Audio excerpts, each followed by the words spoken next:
les bendiga, mis hermanos. No sabía que ese himno les gustara tanto. Estaba que lo mandaba a repetir y digo, bueno, pero traiga. Es verdad que sí. Es verdad, me gustó verlos entonar. Bueno, en esa misma actitud, mis hermanos, vamos a entregar este tiempo al Señor en oración y a darle la gloria y la honra que el Señor se merece y su reverencia. Bendito seas, amado Dios. Gracias, Señor. Gracias porque aquí está una pequeña porción del pueblo tuyo, Señor, que tú has colocado a la disposición en nuestros corazones para reunirnos, Señor, y venir a entonar himnos con gozo, Señor. Y de verdad que nos gozamos en eso, Padre Santo. ¿Cómo no alabarte, Señor, si tú te mereces toda la gloria por todas las cosas preciosas que tú has hecho con nosotros? Bendito seas, Señor. Y te alabamos, Señor, te alabamos, alabamos tu santo nombre. Ahora te pedimos, oh Dios, que nos ayudes a entender esta preciosa verdad, Señor. Este pero que vamos a encontrar aquí en este texto. Esa obra maravillosa, Señor, que tú interviniste en nuestros momentos de desesperanza, Señor. Que si no fuera por tu mano no estaríamos aquí, oh Dios. Ayúdanos también, oh Dios, a reflexionar sobre cómo era nuestra vida antes de conocerte. Y sobre todo, Dios, que podamos magnificar esa obra preciosa que tú hiciste por nosotros, sacándonos de esa oscuridad y trayéndonos a tu luz. Y ahora en esta luz, Señor, somos llamados a alabar tu santo nombre. Bendito, bendito seas, Señor. Gracias por ese precioso regalo de salvación que nos has dado, Señor. Bendito seas, bendito seas. Amén y amén. Familia, y vamos a continuar con nuestro texto de estudios acerca de la carta de Pablo a los Efesios. Estamos viendo una serie de sermones expositivos y consecutivos acerca de esta carta. Ya finalizamos el capítulo 1 y en el día de hoy vamos a empezar con el capítulo 2 y quiero pedirles que me acompañen en sus Biblias a Efesios capítulo 2 del el verso 1 al verso 10.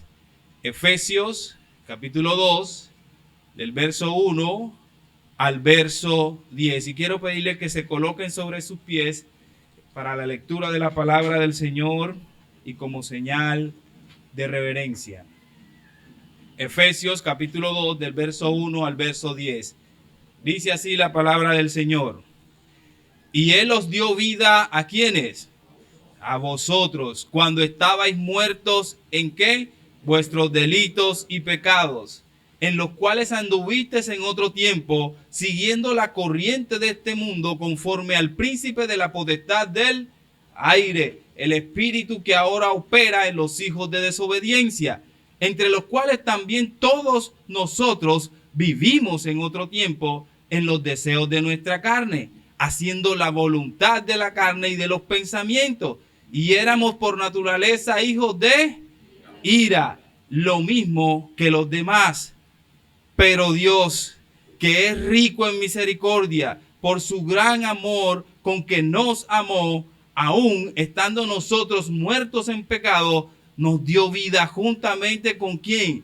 Con Cristo. Por gracia sois salvos. Y juntamente con Él nos resucitó y asimismo nos hizo sentar en donde, en los lugares celestiales con Cristo Jesús. ¿Con qué finalidad? Para mostrar en los siglos venideros la abundante riqueza de su gracia y su bondad para con nosotros en Cristo Jesús. Por gracia, porque por gracia sois salvos por medio de la fe, y esto no es de vosotros, pues es don de ¿quién? No por obras, para que nadie se gloríe, porque somos hechura suya, creados en Cristo Jesús para buenas obras, las cuales Dios preparó de antemano para que anduviésemos en ella. Pueden tomar sus asientos, mis hermanos.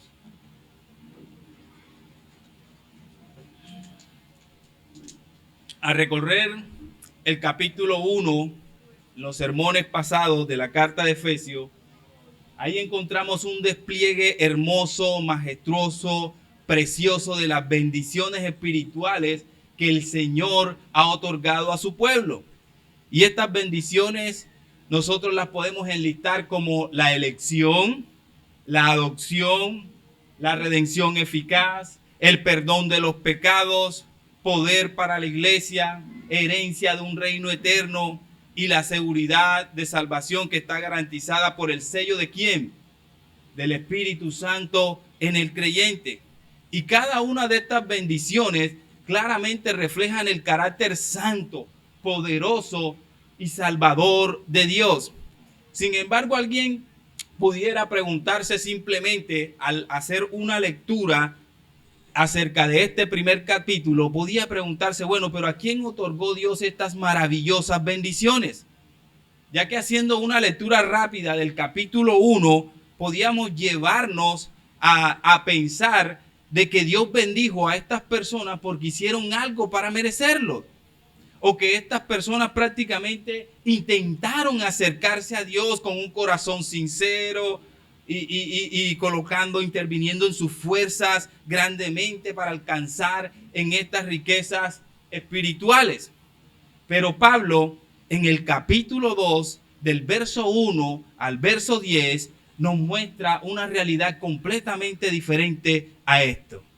Él nos dice claramente que Dios no otorgó estas bendiciones a personas que estaban vivas en términos espirituales, ni a personas que padecían una grave enfermedad espiritual que requerían un tratamiento. No, estas bendiciones fueron depositadas en personas que estaban completamente muertas en sus delitos y en sus pecados.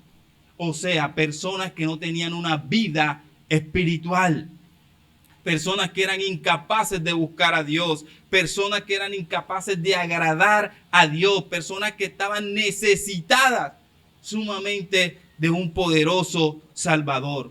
Así que en estos textos que vamos a estudiar en el día de hoy, el apóstol Pablo nos va a presentar un contraste entre la vida pasada, lo que éramos en Cristo Jesús, sin Cristo Jesús, y lo que éramos estando en Cristo Jesús, y cómo disfrutamos de Él ahora. Y en este contraste vamos a ver claramente que no hay un énfasis en que el hombre pueda alcanzar esas bendiciones espirituales, sino que el énfasis está claramente enfocado hacia la generosidad de Dios, hacia su bondad, esa bondad que nosotros conocemos, o esa generosidad que nosotros conocemos con esos términos como misericordia, amor, gracia, bondad, dirigido hacia quienes, hacia pecadores que estaban lejos, pero lejos de buscar al Señor. Estábamos prácticamente en rebelión contra Él. Y el Señor hacia esos pecadores dirige su bondad y su preciosa generosidad. Así que en ese orden de ideas, mis hermanos, este contraste entre lo que éramos y lo que ahora somos se encuentra resumido en una poderosa y preciosa expresión que todos nosotros deberíamos tener así en grande en nuestra casa. Y esa expresión es la que encontramos allí en ese texto de estudio que dice, pero Dios. Esa es la palabra clave, la frase clave. Pero Dios, que nos sacó de esa oscuridad y nos trajo a su luz. En ese momento en que el Señor interviene en nuestra desesperación porque nosotros no fuimos que lo buscamos. Él con su misericordia que hizo fue que nos buscó primero. Y ese es el tema central de este pasaje. La nueva vida que nosotros tenemos en Cristo Jesús. Esta nueva vida es posible únicamente gracias a las misericordias de Dios, a las bondades de Dios, al amor de Dios. Solamente es gracias a eso. Así que al profundizar en este pasaje vamos a ver cómo ese pero Dios cambia por completo la vida de aquellos que hemos recibido esa redención, esa salvación de Dios. Su obra en nosotros debe demostrar esas misericordias, esas bondades de Dios. O sea, toda nuestra vida debe de girar solo con un propósito y es glorificar a Dios. La gloria de Dios. ¿Por qué? Por ese regalo precioso que Él nos ha dado. Y ese es el título de este sermón, el don de Dios. Que todos sabemos que don significa también regalo. Regalo. Así que usted, si quiere escribir el don de Dios, bien. Si quiere escribir el regalo de Dios, perfecto también. Así que vamos a darle una mirada primeramente al pasado, cómo éramos antes sin Cristo. ¿Para qué? Para valorar lo que ahora somos en Cristo Jesús. Y vamos a tener en cuenta dos puntos sencillos. Primero vamos a ver nuestra vida sin Cristo y después vamos a ver nuestra vida en Cristo. Y ahí en nuestra vida en Cristo vamos a ver qué causó eso, esa nueva vida que nosotros tenemos y cómo debemos vivir, con qué propósito debemos de vivir estando en esa nueva vida. Así que empezamos primeramente con nuestro primer encabezado, nuestra vida sin Cristo, y nos vamos a basar en los versos 1 al 3, nuestra vida sin Cristo.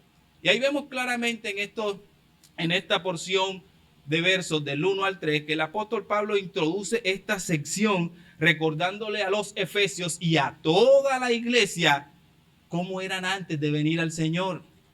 Y él escribe allí: Él os dio vida a vosotros, que estabais muertos en vuestros delitos y pecados. Y la pregunta aquí sería, bueno, pero esa muerte que Pablo habla aquí, ¿de qué se trata? ¿De qué se trata? ¿Será física o será espiritual? Y claro, y Pablo nos deja claro en Romanos 5:12 que es una muerte física. Y él dice claramente cuando nos dice en Romanos 5:12, por tanto, como el pecado entró en el mundo por un hombre y por el pecado la muerte, así la muerte pasó a todos los hombres por cuanto todos pecaron. A eso está apuntando Pablo en Romanos 5:12. Sin embargo, en el contexto de Efesios, Pablo no se refiere a una muerte física. Esa muerte física que Santiago dice que es la separación del cuerpo con el alma en capítulo 2, verso 26. A lo que Pablo se está refiriendo es a una muerte espiritual.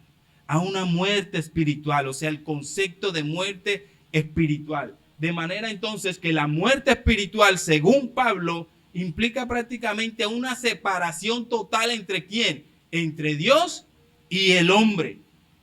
Y esa separación la vemos expresada ahí en esas frases delitos y pecados que aparecen en el verso 1. Ambos términos reflejan esa condición de muerte espiritual. De hecho, la palabra pecados ahí está en plural y eso describe las acciones y actitudes que emanan de nuestra naturaleza corrompida. Así que en esencia el pecado viene siendo la desobediencia de la voluntad de Dios y rechazar sus mandamientos. Dicho en otras palabras, mi hermano, el pecado es la falta de conformidad con esa ley moral que el Señor ha dado. ¿Y cómo la manifestamos nosotros en nuestras acciones? Rechazando esa ley, o sea, haciendo lo contrario. Haciendo lo contrario, y no solamente con nuestras acciones, también con nuestras actitudes y con nuestros pensamientos, e incluso en nuestra naturaleza misma, con nuestra naturaleza misma. Así que la pregunta aquí que surge es, bueno, pastor, ¿y cómo llegamos nosotros a tener esa condición de muerte espiritual? Porque yo nací en Cartagena. ¿Por qué se me tilda a mí de que yo soy pecador? No, yo nací en una buena familia, pastor. ¿Por qué? ¿Cómo así que es que yo heredo de Adán? ¿Cómo así? Bueno, claramente el texto que leímos de Romanos 5:12, ahí responde claramente esa pregunta cuando dice, por tanto, tal como el pecado entró al mundo por un ¿qué? Por un hombre. Y la muerte por el pecado, así también la muerte se extendió a todos los hombres por cuanto todos pecaron. Todos los hombres son culpables ante Dios. Todos, a causa del pecado de Adán. A causa del pecado de Adán. No hay excepciones. Todo el mundo quedó bajo la ira del Señor. Y además de esa culpa legal imputada por el pecado de Adán, heredamos una naturaleza pecaminosa dentro de nosotros. Así que ese legado que Adán nos deja se conoce como el pecado original. Y ese pecado original, ¿cómo se manifiesta en el día de hoy? Bueno, hay varias implicaciones en cuanto a esto. La primera es que el hombre carece de todo bien espiritual delante de Dios. Pastor, ¿qué significa esto? Bueno, esto significa que el pecado afecta a todo tu ser, todas tus esferas, todo, tu vida, todo. No es que tienes unas partecitas sí y unas no, y es que en unas tienes más y es que en unas tienes menos. No, mi hermano, no tienes ni una sola cosa pura en tu ser antes de conocer al Señor. No tienes.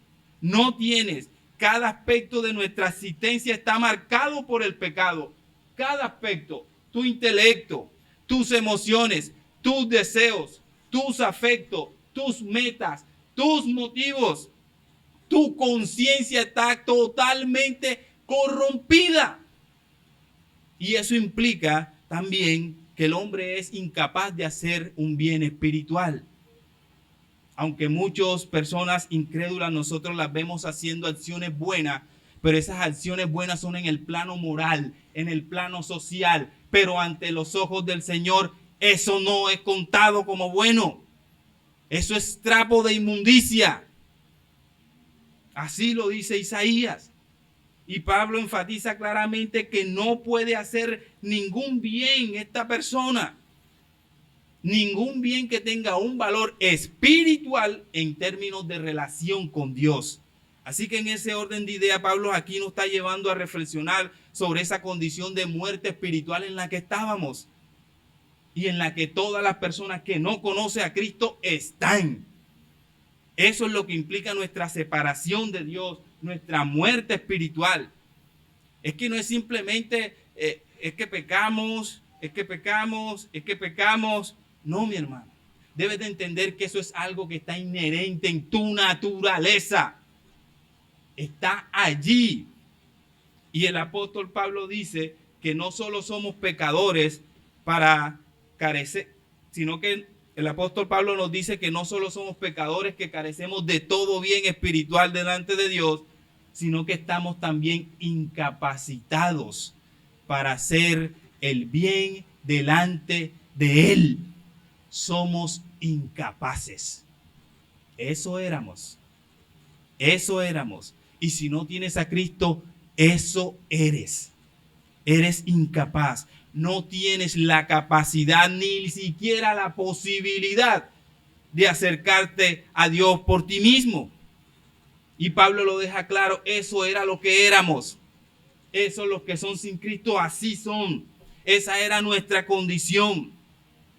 Así que podemos concluir hasta aquí que ese pecado original, esa naturaleza corrupta que nosotros tenemos, que heredamos de Adán, trae consigo unas consecuencias que nosotros ejecutamos todos los días en el día de hoy. Le tengo un listado, como por ejemplo, tenemos otros dioses delante del único Dios verdadero. Nos inventamos imágenes de lo que está en el cielo y en la tierra y además nos inclinamos a ella y las adoramos en nuestro corazón. Y muchas veces también tomamos el nombre de Dios en vano. Olvidamos muchas veces el día del Señor y no lo santificamos. Deshonramos a nuestros padres, ya sea incluso con palabras o con actitudes despreciables hacia ellos. Y también incluso económicamente. Los despreciamos, los deshonramos. Cometer homicidio o incluso simplemente pensar mal por el otro, eso también es cometer homicidio. Albergar pensamientos lascivos o codiciosos hacia alguien que no es nuestro cónyuge, tener relaciones sexuales fuera del matrimonio, robar lo que no nos pertenece, hablar con mentira, codiciar los bienes ajenos, y puedo terminar una lista más grande y pasamos todo el día aquí haciendo un listado, mi hermano. Pero estos pecados actuales no surgen de la nada. No surgen de la nada. Son el resultado, querido hermano, inevitable de ese pecado inherente, original que tú tienes ahí, de esa naturaleza pecaminosa con la cual todos nacemos. Y como resalta la frase de que el hombre no es un pecador porque peca, sino que más bien peca porque es un pecador por naturaleza. Por naturaleza. Y esto es precisamente lo que Pablo quiere decir cuando afirma de que estábamos muertos en nuestros delitos y en nuestros pecados. Y esa incapacidad no es parcial, mi hermano. Somos completamente incapaces de buscar a Dios y de hacer cualquier bien espiritual sin Cristo. Somos incapaces. Y eso éramos nosotros. Eso es lo que el apóstol Pablo quiere que pienses, que reflexiones, que eches una miradita ahí al pasado.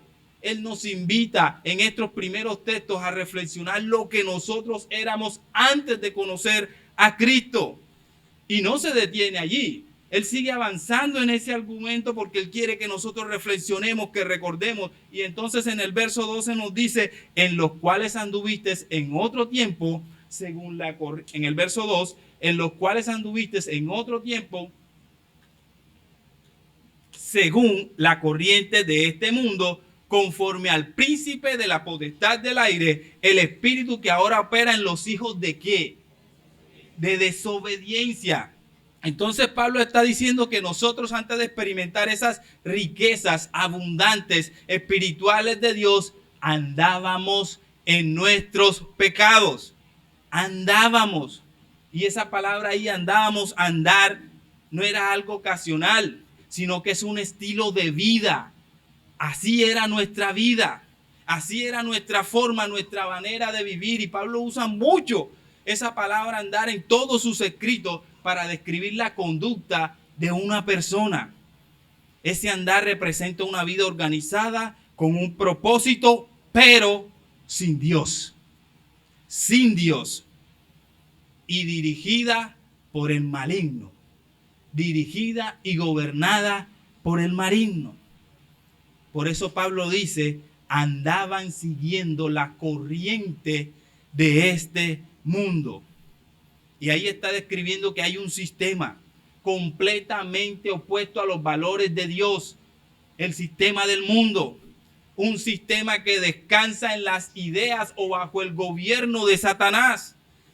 En otras palabras, cuando estábamos sin Cristo, mis hermanos, nuestra vida estaba inclinada haciendo, colocando en prioridad los deseos del príncipe de la potestad del aire, quien actúa, dice el texto, en los hijos de desobediencia. Y Pablo expone claramente esta realidad de una forma más profunda en 2 Corintios 4, del 3 al 4, donde dice, pero si nuestro evangelio está encubierto, entre los que se pierden está encubierto, en los cuales el Dios de este siglo cegó el entendimiento de los incrédulos para que no les resplandeciera la luz del evangelio de la gloria de Cristo, el cual es la imagen de Dios. Así que lo que Pablo está prácticamente queriendo decir, mi hermano, es que Satanás no te pone incredulidad en el corazón del hombre, porque ya estaba, ya la incredulidad estaba allí, naciste con ella. Él lo que hace es aprovecharse de eso, ¿cierto? Y orientarte hacia lo que él piensa. Satanás ciega el entendimiento de aquellos que por naturaleza ya son incrédulos. Tú naciste incrédulo. Naciste sin Cristo. ¿O es que tú creías en Cristo cuando llegaste a este mundo? No, no, mi hermano. Así que lo que hace el maligno prácticamente no es introducirte el pecado en el corazón, porque ya está ahí. Ya está ahí. Él no es el que te hace malo. Ya tú eres malo. Es lo que toma tu maldad, cierto, que ya tienes allí por naturaleza, y la utiliza para tus propósitos, para sus propósitos. Por eso dice claramente el texto que andaban conforme a la corriente de este mundo, según el príncipe de la potestad del aire, que opera en ¿quiénes? En los hijos de desobediencia. O sea, él lo opera en los desobedientes. Él lo opera allí, mi hermano. O sea, palabras más, palabras menos. Si tú no tienes a Cristo, mi hermano, estás viviendo como Satanás quiere que vivas. Eso es lo que está diciendo Pablo. ¿Y sabes qué es lo que quiere Satanás contigo? Destruirte por toda la eternidad. Eso es lo que Él quiere. Eso es lo que Él quiere. Y así éramos. Así éramos. Y eso es un caminar trágico. Eso representa una vida completamente a los planes de Dios, que va en contra de los planos de Dios. Una vida, un estilo de vida que rechazaba a Dios. Así vivíamos nosotros. Y además que estábamos gobernados por Satanás y conforme a su voluntad. Éramos prácticamente unos títeres de Él. Eso éramos. Pero es profundamente conmovedor si seguimos leyendo el texto y nos damos cuenta cómo Pablo, él mismo, se considera parte de ese grupo que vivía antes bajo Satanás.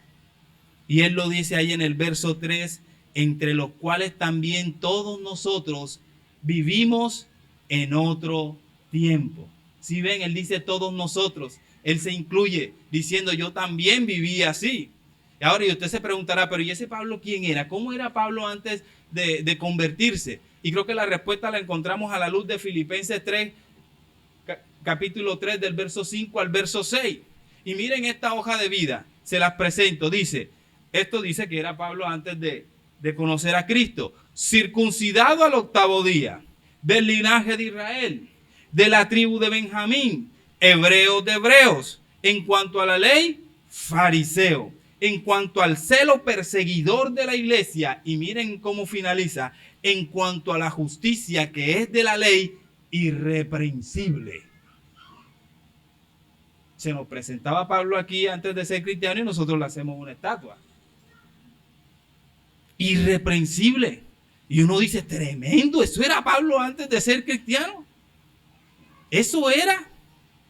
Sin embargo, a pesar de todo ese historial impecable y desde el punto de vista humano, claro está, Pablo reconoce que él también estaba muerto en sus delitos y pecados.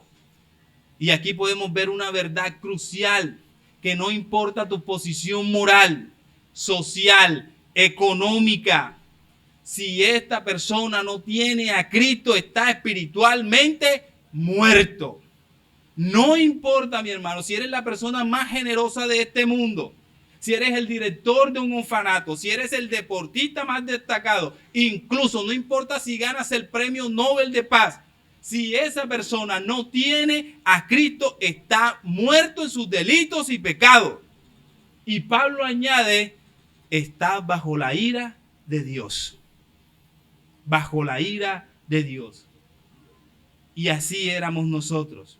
Y ni siquiera Pablo se salía de esto.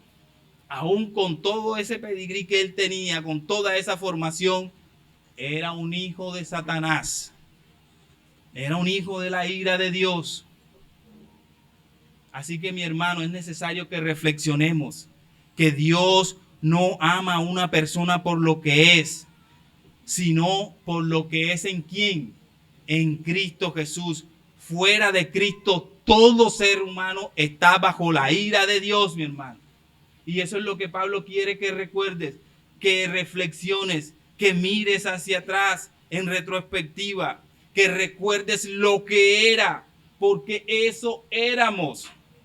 Eso éramos, y eso era una realidad trágica, que si Dios no interviene y si Dios no metiera su mano en nosotros, no nos hubiera rescatado, estuviéramos perdidos y no estuviéramos ni siquiera hoy sentados aquí. Sin embargo, no todos son malas noticias.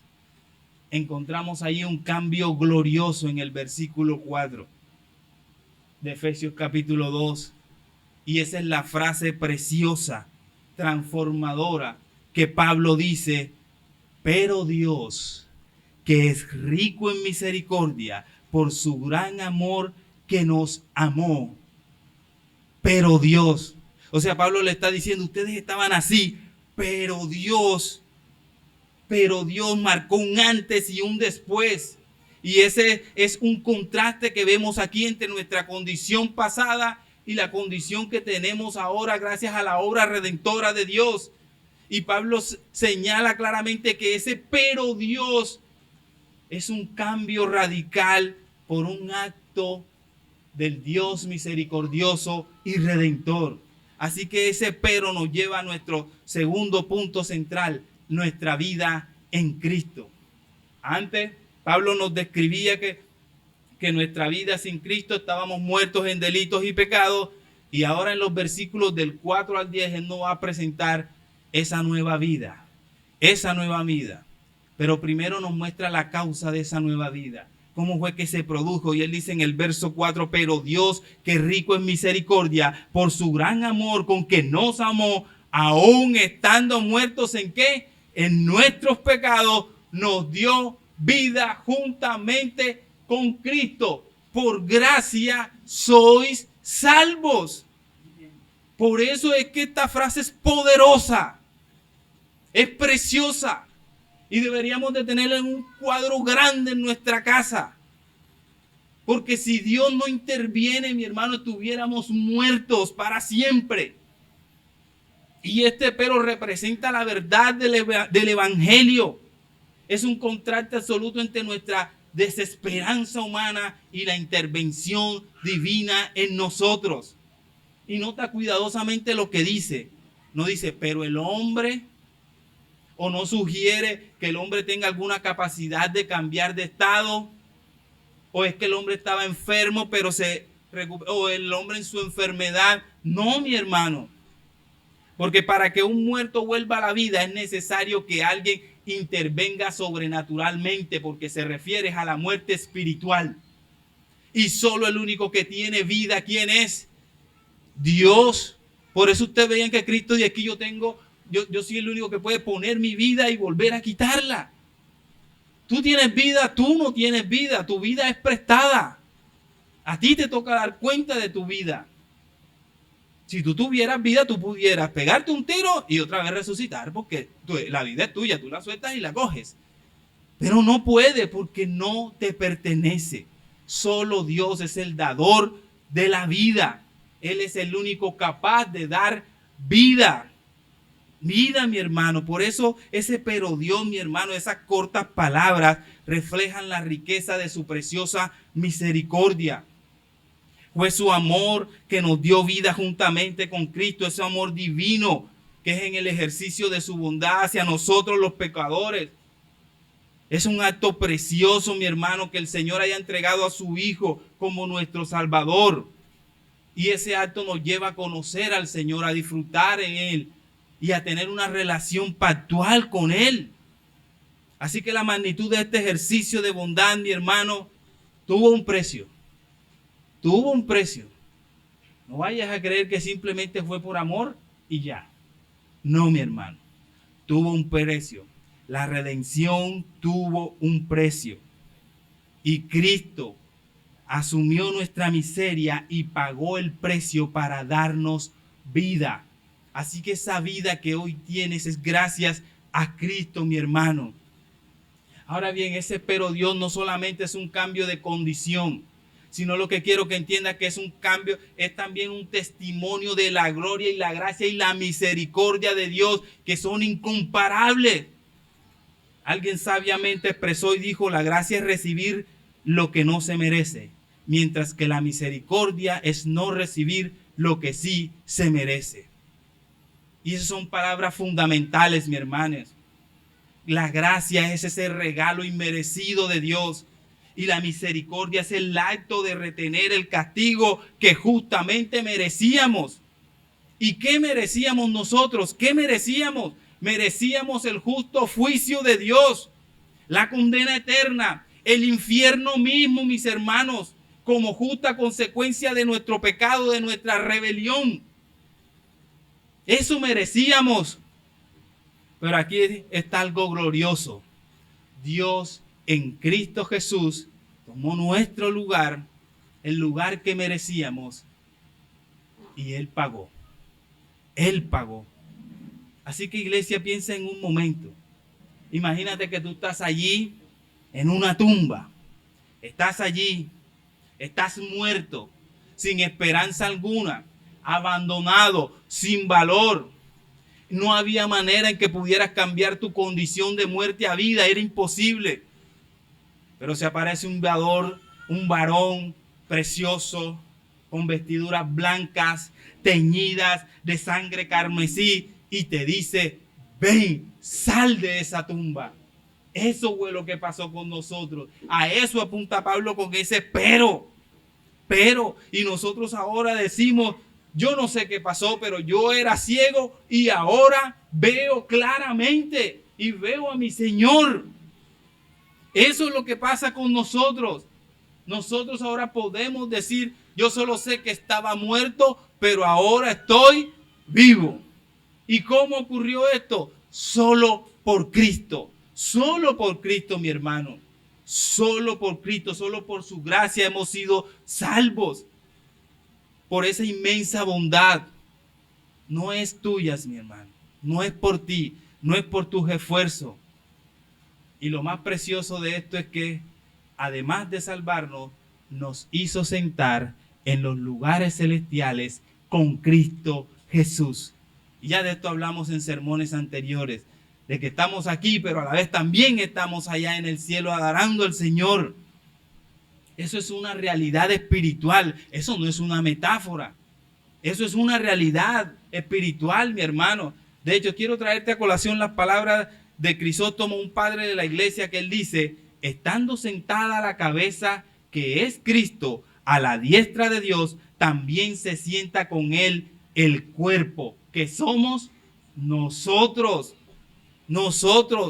Así que esto significa lo que Cristo obró, mi hermano, todos aquellos que estamos unidos a Él en ese misterio glorioso, estamos aquí y estamos allá. Eso se conoce como la unión con Cristo.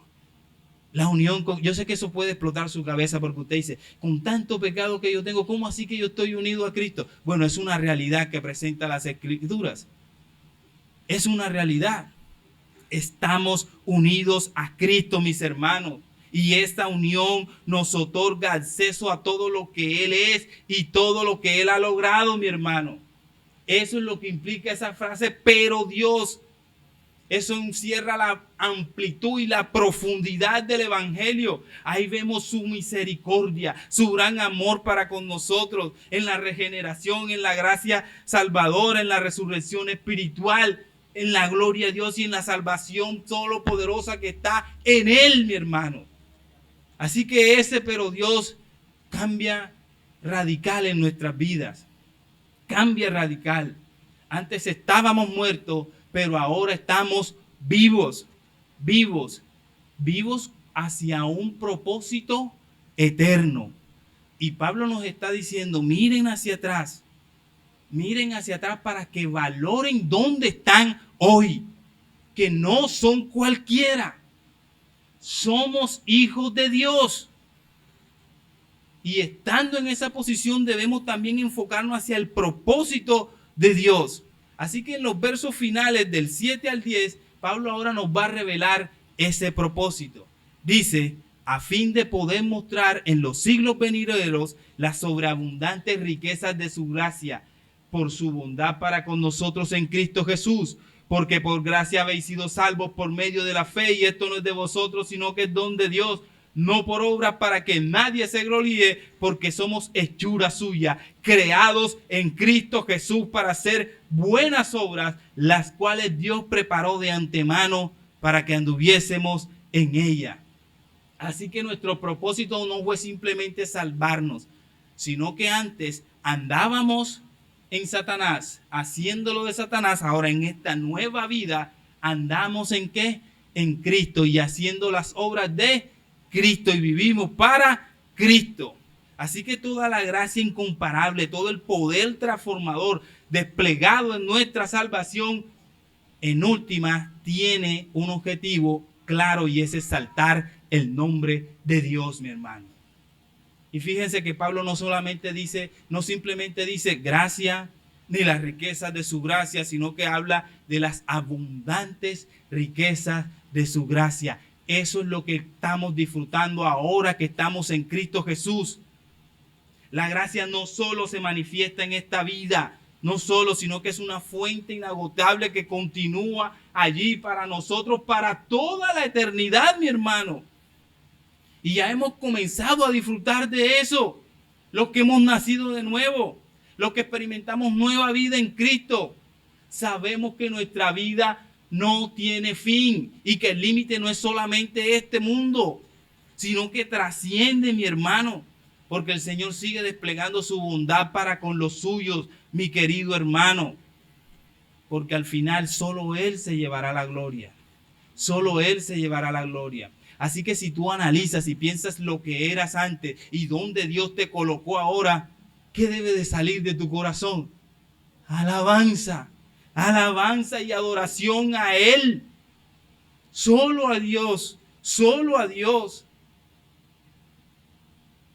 Y no solamente de bocas para afuera, sino con tus actitudes, mi hermano. Siempre el Señor se va a llevar la gloria, siempre. No sería justo pensar que Dios realiza lo que hace y que otro se lleve la gloria. Eso sería injusto. De hecho, si Dios, Él no comparte su gloria, y si la compartiera, ¿tú te imaginas nosotros reconociendo a otra persona que tuviera el mismo poder de Dios? O sea, es que no cabe en la mente, mi hermano. Es que no cabe. No hay más nadie mayor que Él, mi hermano. Su gloria es superior. Su gloria es superior. No hay nada más glorioso que nuestro Dios. No existe ser alguno que merezca más gloria que Dios, mi hermano. Por eso es que Él no comparte su gloria. ¿Sí me entiende? Porque sería injusto. Sería injusto. Así que no es que Dios sea egoísta, es que Dios no quiere compartir su gloria. No, mi hermano.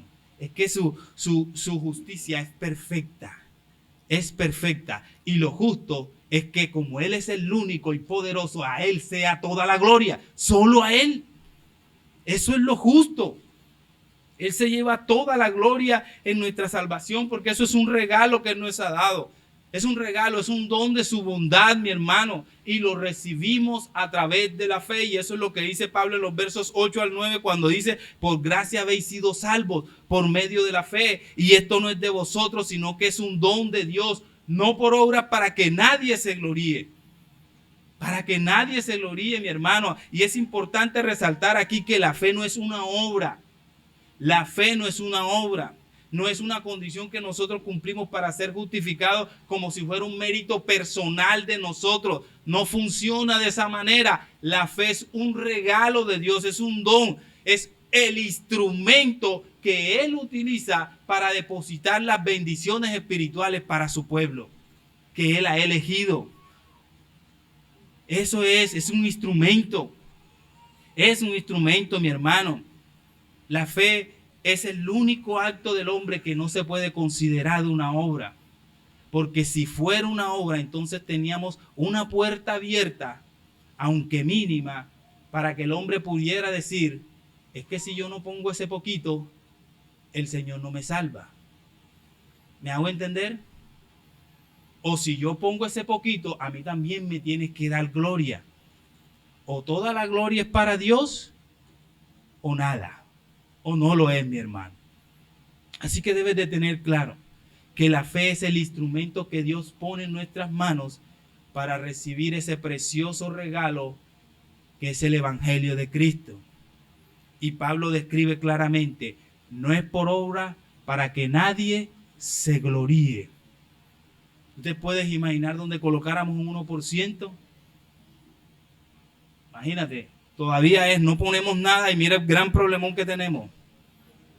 Gente creyendo que va al cielo porque es que yo me porté bien, porque es que yo moralmente doy bien, porque es que yo colaboro económicamente bien en la iglesia, porque es que yo me la llevo bien con todo el mundo. ¿Tú te imaginas, mi hermano? La salvación es enteramente de Dios. Él es nuestro Salvador. Él es nuestro Salvador, mi hermano. Y todo eso va con un propósito. ¿Con qué propósito? Lo que vemos ahí en el verso 10. Él dice: somos hechuras suyas, creados en Cristo Jesús para buenas obras. O sea que no solamente hemos sido salvos, sino que hemos sido también pasados a esa nueva vida, creados con un propósito. Y esas buenas obras que hacemos en esta nueva vida no son accidentes, sino que son obras que Dios preparó desde antes de la fundación del mundo. Así que eso que hacemos ahora es para agradar a Dios. Eso es para agradar a Dios, mi hermano. ¿Tú has visto la complejidad del cuerpo humano? ¿Te has puesto a pensar cómo funciona esa máquina de una forma armoniosa, perfecta? ¿Quién dice que eso no lo hizo Dios? ¿Un terco o un ciego? Es lo único. Pero eso es una obra majestuosa, preciosa. Pero quiero que sepas que la obra más majestuosa, más preciosa que el Señor hizo no fue la creación física, sino es la transformación espiritual de aquellos que estaban muertos en sus delitos y pecados y el Señor les dio vida. Eso es lo más maravilloso.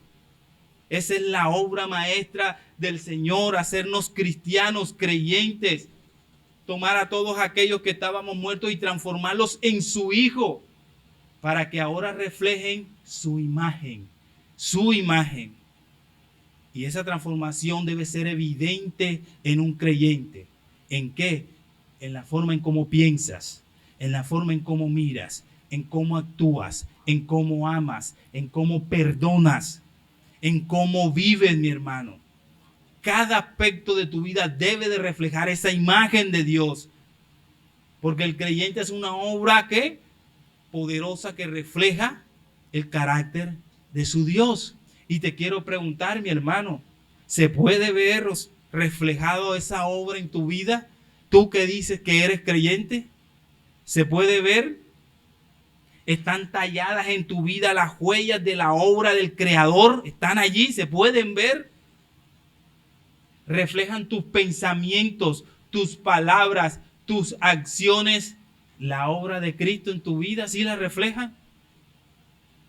¿Sí la reflejan? No somos cualquiera, mis hermanos. Hemos sido creados en Cristo Jesús para buenas obras. Y esa es la razón por la cual nosotros ahora debemos andar, vivir como Cristo vivió, mi hermano. Ser salvo por gracia no significa que ahora vas a vivir sin ley y que vas a hacer lo que te da la gana. No, mi hermano. No, eso no es eso. Porque muchas veces nos confunden con los creciendo en gracia.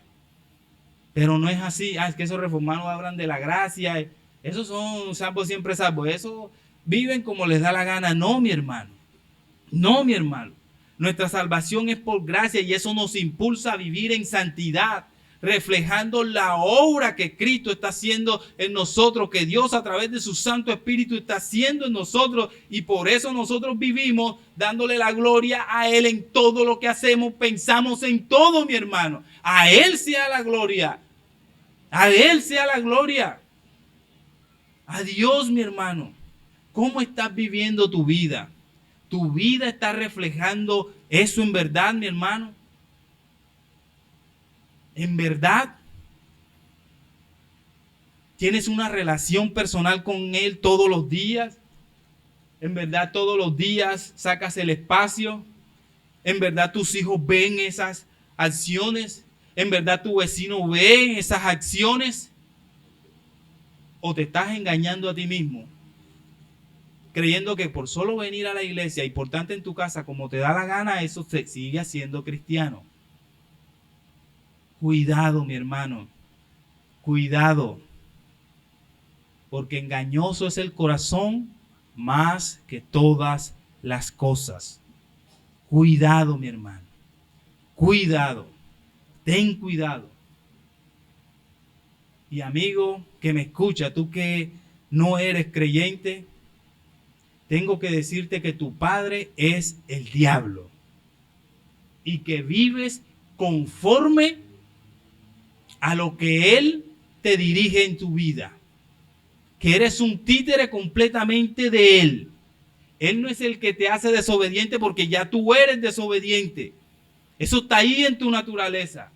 Él no te hace incrédulo porque ya tú eres incrédulo, mi hermano. Por naturaleza lo eres.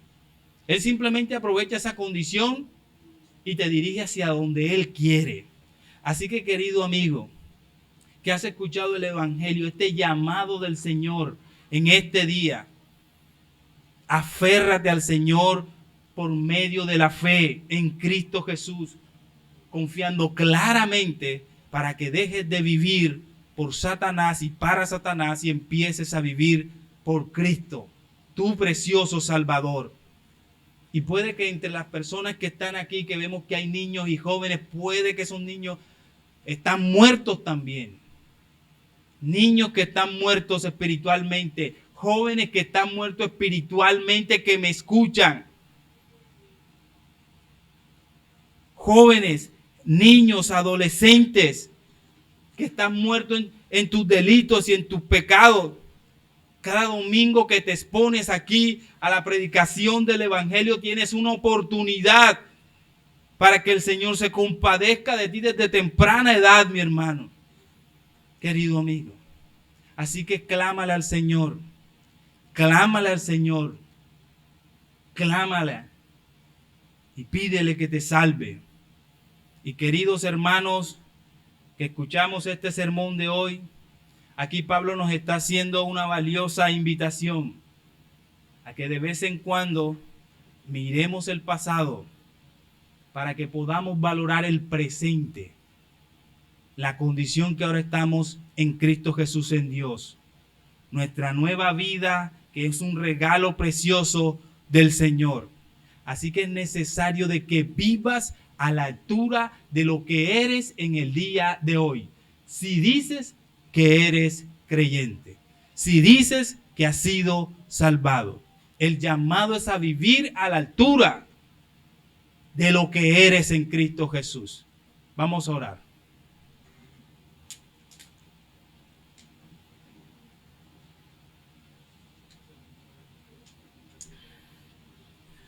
Bendito seas, Dios mío. Agradecidos, Señor, estamos por tu palabra, porque hemos sido confrontados, hemos sido invitados a reflexionar, Señor. Y solamente viene una palabra a nuestra mente y es gracias. Gracias, Señor, por sacarnos de esa oscuridad, de muerte y bajo el gobierno de Satanás.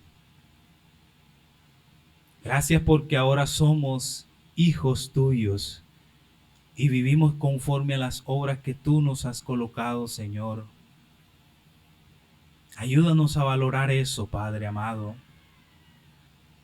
Ayúdanos a entender que si no fuera por ti, Señor, hoy estuviéramos camino al infierno, o muchos de nosotros en el infierno, Señor.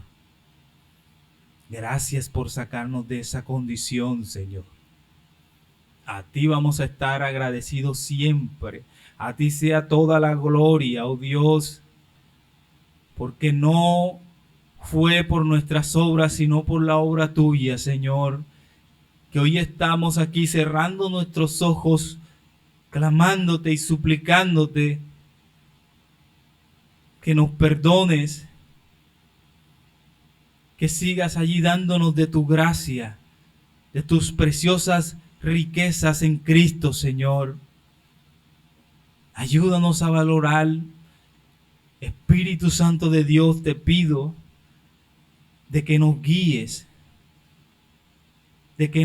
conforme a la santa palabra del Señor, para andar conforme el Señor quiere que vivamos. Y que aún estando en esta condición de hijo, nos paremos firmes en la brecha, a no seguir escuchando a Satanás, a no seguir tomando sus caminos, sino a tomar los caminos de Cristo que tú has preparado, Señor. Que nos amemos cada vez más los unos con los otros a pesar de nuestras dificultades. Que mostremos las credenciales de reconciliación que tu Hijo mostró en la cruz. Y que juntos cada domingo, cada miércoles, cada vez que nos reunamos, Señor, podamos reflexionar y darte la gloria por esa obra preciosa que hiciste por nosotros. Gracias, Señor. Gracias por salvarnos. Gracias, gracias. Y gracias también por enfocarnos una vez más hacia el propósito de darte la gloria en todas las esferas de nuestra vida. Bendito seas, mi Dios, ayuda a esta iglesia Luz de Vida a caminar, a andar conforme a tus estatutos, Señor. Así podamos, Señor, para que así podamos, Padre amado, glorificarte en todo y que el reflejo de tu evangelio, Señor, brille en esta ciudad a través de todas las personas, miembros, aspirantes de esta iglesia. Ayúdanos, Señor, a enfocarnos en ese camino.